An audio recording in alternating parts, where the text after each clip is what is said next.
eto, nagmamapping kami para sa pagpapakabit ng CCTV camera dito sa BF3 with our Peace and Order Committee, Boyet and Harold, in cooperation and coordination sa fiber ni Juan.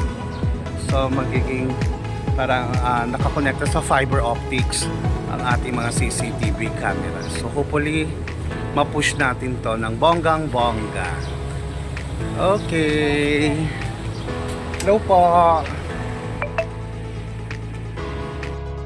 O nga pala, correction lang po, pasensya na.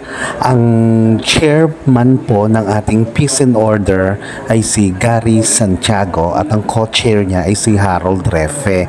Pasensya na, minsan ulyanin. Charis!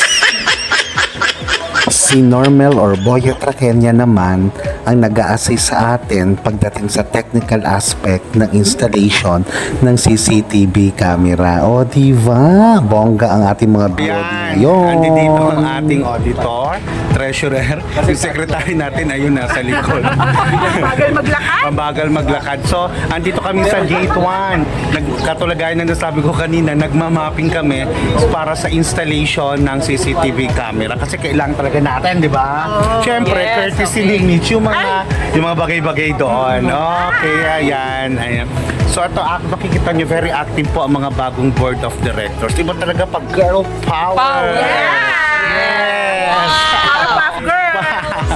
Okay, sige. Tapos nandito naman sa likod namin yung amping mga POC. Naman si Boyet Rakenya, kasama ang fiber ni Juan, gaya na nasabi ko kanina. Tutulungan nila tayo para ma-connect sa fiber na yung mga CCTV natin. Okay, say hi girls! Hi! Okay, we'll be right back.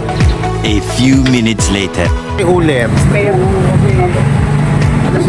So ito, ilalagay dito. Ilang cameras tayo? Tatlo. Isa, dalawa,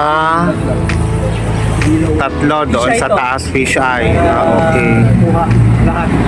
Oo, sige. So, sapo lahat yan. Oo, sige. Okay ka na sa power, dito tayo yung power.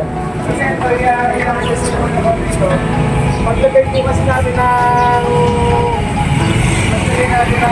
jumping box ito, aangat ko to eh. Aangat pa. Aangat pa to. Opo, tsaka natin gaganon. Para lahat ng papasok na lang, hindi na kagad kuha na. Okay. O, sige. So, maglalatag muna ng fiber. Opo, fiber. Simula dito hanggang HOA. Para oo. lahat ng control natin nasa HOA na. Okay, very good. O, sige. At least ito maganda yung pwede na ang ating mga plano sa pagpapakabit ng CCTV. Okay. A few moments later. Hello, nandito kami ngayon sa Gate 3. So ito, isa sa mga target na malagyan ng CCTV camera ang Gate 3 natin. Ayan, busy ang bawat isa. Talagang very active ang ating board of directors itong 2024 to 2026. No? Very active. Siyempre, concerned naman talaga ang bawat isa para sa kapakanan ng sa ating komunidad. Ayan, kakatuwa na very active ang ating mga opisyalis. Okay, dito kami sa Gate 3. Sige, update namin ulit kayo. Bye!